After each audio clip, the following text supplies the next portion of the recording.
everyone. I'm Rebecca Weber. This is your AMAC podcast, Better for America. And to all of our AMACers listening, thank you so much for tuning in. Now, today we have with us Congressman Troy Nehls of Texas's 22nd District, and he represents over 200,000 AMAC members in the state of Texas with over 5,500 just in his district alone. It is an absolute honor to have you with us here today. Congressman Nehls, thank you so much for joining Better for America. Welcome to the show. Rebecca, it's an honor and a privilege to be here, and to all your viewers, your listeners, it's an honor. Congressman, Texas Governor Greg Abbott recently had a plan to share the immigration problem with major northern cities. I think he really is proving his point that this is no easy task, and Texas has been hit so hard, especially hard. Now, New York City Mayor Eric Adams admitted that all of these additional illegal migrants who have been bused to New York City has really put added stress on New York City's shelters and their schools, just as it's continuing to do in Texas and other bordering states. So my question is, what is your view on Governor Abbott's decision to send illegal migrants to northern Democrat cities? I think it's a step in the right direction, but I think we should be sending more buses. I mean, you referenced Eric Adams up there in New York City and talking about stress in New York City. You don't know what stress is, fella. The state of Texas, we're getting 10,000 every single day. We've sent a few buses up your way and to your friend up there, Marilyn Bowser in D.C. Matter of fact, I think even the mayor there in Chicago, Lightfoot's a little concerned about a few buses entering her city. You haven't seen enough buses. Instead of sending 5 buses, we should be sending 50 buses or 500 buses. Because if you don't remember, those cities run by those liberal mayors are welcoming cities. They're sanctuary cities. I mean, bring everybody in. We will welcome you with open arms. We send a few buses and then they start complaining. And here in the state of Texas, we've been trying to address this illegal immigration crisis for decades, but specifically for the past 20 months under this administration, millions of people coming through, causing problems for Texas, causing serious problems for those southern counties. And so now they're going to get a little taste of their own medicine, and now they're whining about it. Give me a break. Yeah, it really is shameful when you see how the Biden administration completely is just walked away entirely from the responsibility of protecting American citizens. And I know that you have extensive knowledge regarding really the current state of the border, and Texas has seemingly done more to secure the border than the federal government. Imagine that. We thank you for that so much. But we remember also that during the Trump presidency, the Democrat economists, they accused Trump of wasting money to build a wall to secure our border. But now, during a recession, we're spending huge sums of money, in the trillions, numbers that we've never seen before, right here at home, and sending billions overseas to Ukraine. Boy, it's hard to make that make any sense. What steps do you think we have to do that should be taken right now in order to properly secure our southern border? Well, when Joe Biden took office, obviously the first thing he did, he despises Trump. He hates the man. So he reversed just about everything Trump did, even as it relates to oil and gas. But as it relates to immigration, he reversed the Remain in Mexico. He didn't want to build any more wall. That wall is beautiful. It's a big, beautiful wall with beautiful gates, because Donald Trump said this isn't about legal immigration. This is about illegal immigration. So I think Donald Trump, under his leadership, we had the most secure border we've had in 4 decades. And then what do? You get Joe Biden and Kamala Harris, the border czar, that I don't even think she's been there yet. And then you got Mayorkas, and he's in denial. And their press secretary, that woman said that you people aren't coming across the Rio Grande. It's all a lie. Mayorkas is a liar. He looks at the American people and says the southern border is secure. And now we have a serious problem. We have fentanyl deaths, well over 100,000 a year, and that's coming in from the southern border. And we've had well over a few million. And the real issue is that we have 500,000 gotaways. Those are the individuals that are avoiding apprehension. They're avoiding detection, because most of the 2 million that have come across, they're waving the white flag. They're saying, hey, Border Patrol, here I am. I'm coming across. But these ones that are illegal, these ones that are avoiding apprehension and detention, they're the bad hombres. They're the ones that are the criminals, the ones with a lot of drugs, maybe bringing women over and children for sex trafficking. Those are the ones I'm truly concerned about, because we've caught terrorists, 66 of them this year, and it only took 15 to take down our buildings on 9/11. So we got a That's serious, exactly serious right. safety issue. Yeah. It is such a serious issue, and our members, over 2 million AMAC members, they recognize that this is a very dangerous situation that Joe Biden is putting average everyday Americans in. Children are overdosing, young adults, even adults for that matter, who are innocently taking a pill that they have no idea is laced with fentanyl. The drug trafficking, the sex trafficking, all of it is just of massive importance that we address it. And when we have a president who is just completely trying to sweep the whole thing under the rug, and a press secretary who's saying it doesn't exist, that the border is closed, I just pray that people wake up to the truth. And that is why it's so important that you're here speaking with us today. Thank you. You're a straight shooter, and we love that about you, Congressman. And that brings me to my next question, because we witnessed you in a recent House Transportation Committee meeting that you had some compelling questions for Pete Buttigieg. We now see the mainstream media questioning President Biden's mental state, and for good reason. Sadly, he shakes hands with ghosts and imaginary people. He falls off bicycles. Even at the White House Easter celebration, the Easter Bunny had to guide him back into his safe place. Cue cards that say, "sit here," or "end of speech," which he actually states, that is, if he stays awake. So my question for you is, sir, have you spoken with any other cabinet members about implementing the 25th Amendment on President Biden? First of all, I'm glad to have a president who can ride a bicycle. And That's the I question. will look beyond the insulting nature of that question and make clear to you that the President of Have the United you States... spoken to Of any other course not. cabinet members about implementing the 25th Amendment on President Biden? Now, it's obvious that the president is not fully with us, and it's really appalling how anyone could ignore his cognitive decline. I mean, he's really repeating things, saying things that don't make sense, like end line or repeat line. He's shaking hands with invisible people. But when Trump had COVID, Nancy Pelosi made a call to implement the 25th Amendment. Why do you think that they are suddenly avoiding any talk or use of the 25th Amendment now? And why are they ignoring this blatant evidence, in my view, that Joe Biden is not fit? He's just not fit to perform as you know, to perform many daily tasks, let alone run America. Quite honestly, it's embarrassing. We see that with Joe Biden, there is a decline, a cognitive decline.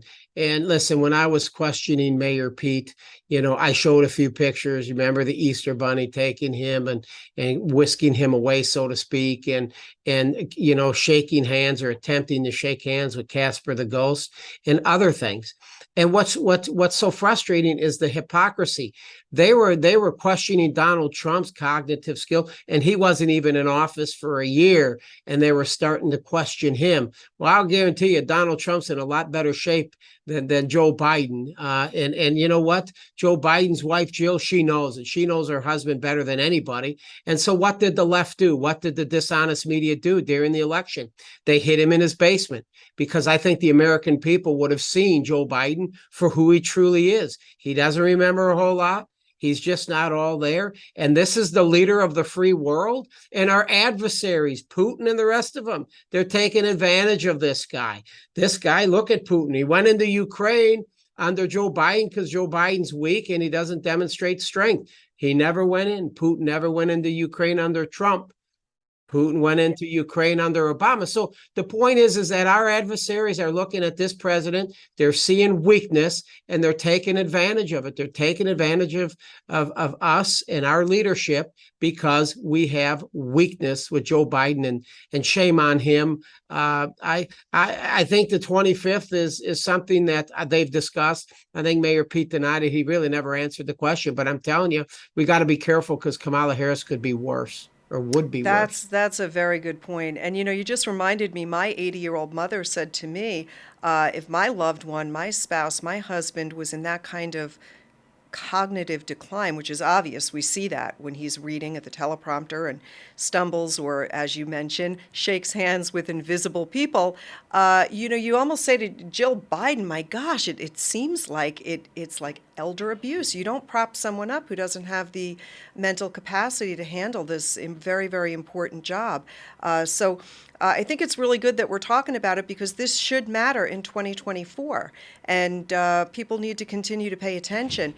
Congressman, I want to shift a little bit and talk a little bit about the time that you've spent incredible time in the Army Reserve, and as well as being an officer. So you really are quite familiar with the attributes of strong leaders, and many countries, I think, are questioning our leadership on the world stage right now.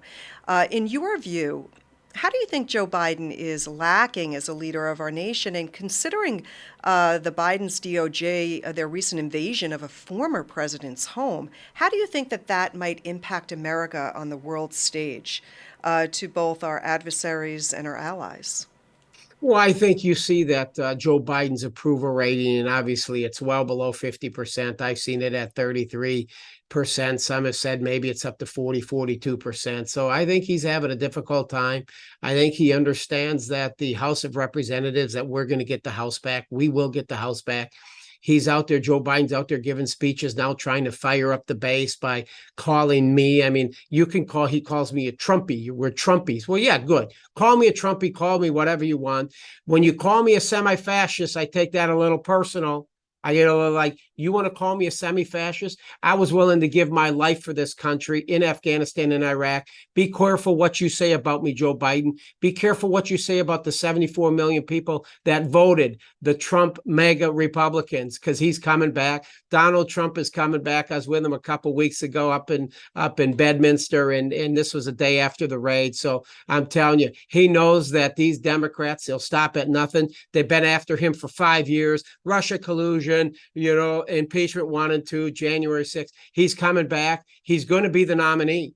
He's going to be the nominee. Clear the field, folks. He's a Republican nominee, and he's going to be the 47th president. And I can't wait. I can't wait to see him come back. And Putin, little rocket man up there and up there in North Korea and everywhere else, and China, he's going to hold them all accountable, all of them.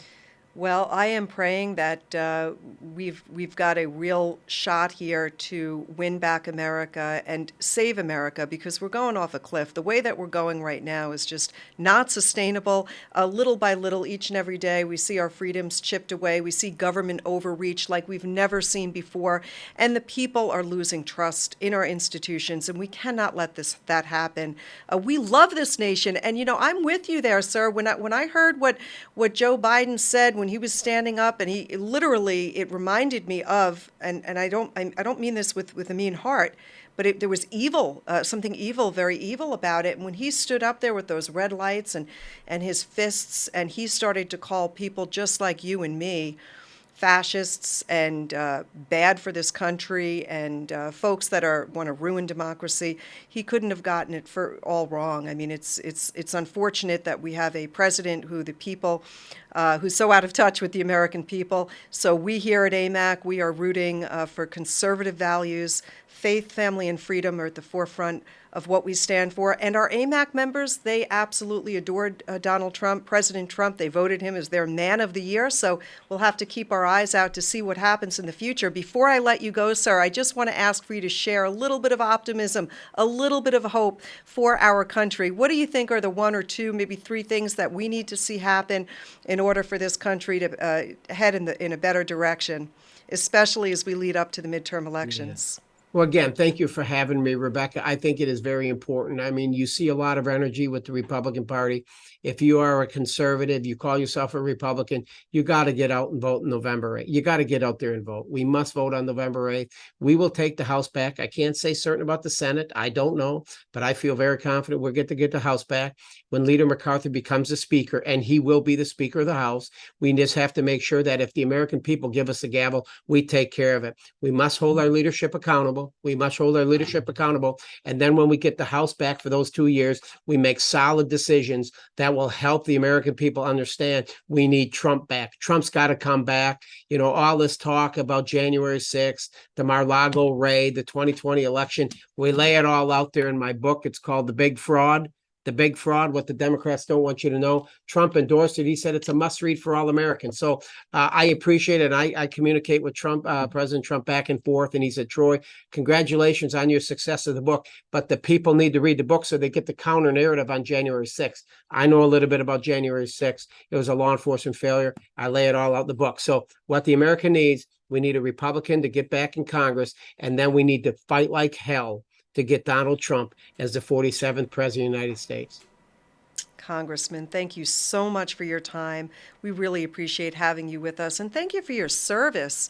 It's just wonderful that you're honoring so many, really just an honorable man, and we just appreciate you so much. Thank you, Rebecca. God bless all your viewers and your listeners. Excellent. Pleasure to have you with us. We appreciate your dedication to this country. It is so greatly appreciated on behalf of all of our members. And I want to thank all of you great AMAC members listening in. Thank you so much for tuning in. Go ahead and track breaking news right there from the AMAC news app. Go ahead and download that news app right on your phone if you haven't done so. Don't forget to hit that subscribe button, like, follow, and share wherever you are on social media. I'm Rebecca Weber. This is your podcast, Better for America. God bless you all, and we look forward to having you back with us again next time. Have a great day, everyone.